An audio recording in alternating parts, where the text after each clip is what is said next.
would you mind by chance if I introduced the next segment? No, have fun with it, but not too much. All right. And don't get used to it. Gotcha. All right, in the next segment, I'll be taking you to the top of Mount LeConte in the Great Smoky National Park, where if you're willing to take a hike, you'll find cozy hospitality, warm food, and maybe a llama or two. Good job. Thanks. Over 9 million people visited the Smoky Mountain National Park last year. Most of those visitors chose to take in the beauty of the park from the comfort of their cars, driving the Roaring Fork Motor Trail or the Cades Cove Loop Road.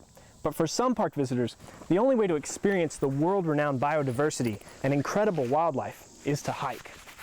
Okay, 10:30 in the morning. 10:30 in the morning, nice, more or less 60 degrees. Let's head up the mountain. Experienced hikers, like Dr. John Burkhart and Dr. Laura Powers of Knoxville, Tennessee, would argue that the best trails in the Smokies lead to one location, the top of Mount LeConte. Today's hike begins at the foot of the Trillium Gap Trail, one of 5 trails to the top.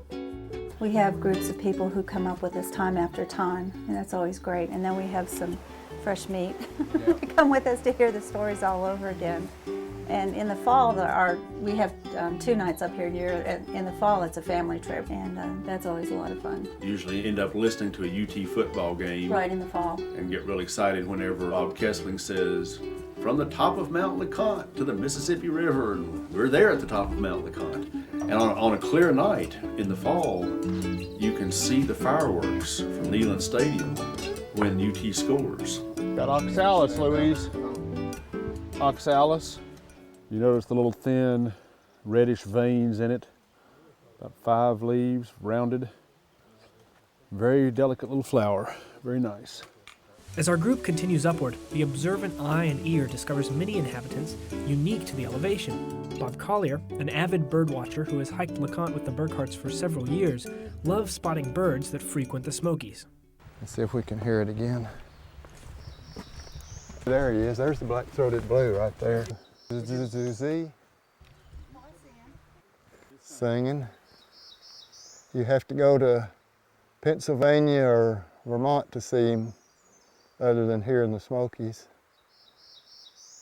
They're birds of the hemlock forest. Neat. While it's important to watch out for wildlife, especially the occasional bear, you might be surprised to find some of the animals on the trail are employees. Alan Householder, the crew member in charge of weekly supplies for LeConte Lodge, has the privilege of working alongside these hired hands, or should we say, hired hooves.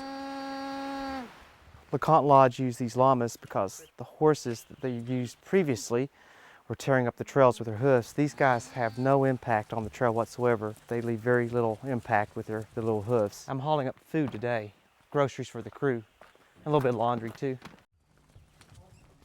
Stuff for the guests is taken up an airlift by helicopter at the beginning of the season. So the bulk of the stuff is flown up, but what I take up is the fresh stuff that needs to be done weekly.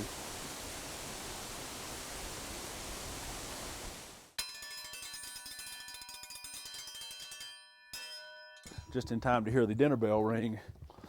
And now it is time for beef tips. After 5.5 miles of hiking, John and his crew are ready to eat and relax. Since our group has a reservation at the LeConte Lodge, a reservation that has to be made almost a year in advance, the cozy mountaintop hospitality and rustic appeal will be a welcome sight. The only thing that is ever constant, the weather changes, the flowers change, the birds change. The only thing that's constant is the food. The food is always the same and has been probably for 30 years. Never changes. Okay, you folks enjoy. Thank you. Chris and Allison Vierden, managers of LeConte Lodge, enjoy seeing visitors react to the wilderness experience. Once you get up here, it's, pretty rewarding. You have a real sense of satisfaction having done the hike. That's probably one of the more fulfilling things, is seeing people who've never done something like this and kind of made the reservation on a whim or something without knowing too much about it. And for some, it's the most strenuous thing they've ever done, and then they get up here and get a cup of hot chocolate, and it's just very satisfying to see someone who's just probably thought that they bit off more than they can chew, and then You know, you see them the next morning and they're just thrilled. The way that we seat people in the dining room, as far as the family style seating and family style dining, is that some of those people who never ever have been up here before and might be sitting at a table with someone who's been up here 40 times. So it's really cool for them to be able to sit at a table together and share their experiences. The vast majority of people, the vast majority who climb Mount LeConte are typically friendly people who have something in common. We've been as far away as the Grand Canyon or California and seen people wearing the I Hiked Mount LeConte t-shirts. And it's to some degree it identifies a fraternity. A lot of the people that we get up here have never done anything like this, and for them it's probably the biggest thing that they do all year.